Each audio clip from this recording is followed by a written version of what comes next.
Reaksiya sürətinin temperatur əmsalı 3 olan, yəni qammamızın 3 olduğu reaksiyada başa çatma müddəti 54 dəqiqədən 6 dəqiqəyə qədər azaltmaq üçün temperatur necə dəyişmək lazımdır deyir bizə. Burada bir varidə sürət vardı. VT2 bölünsün VT1. Zamandan tərs yazırdıq. Tau 1 böl tau 2 o da elirdi qamma üstü T2 çıx T1 böl 10. İndi burada qammamız 3'dür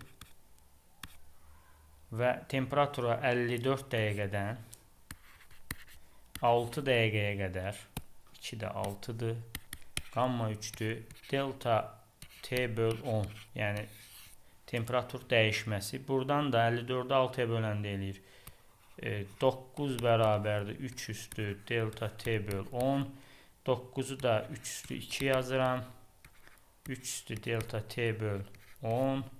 Buradan da delta T bölünsün 10 bərabərdir 2'ye.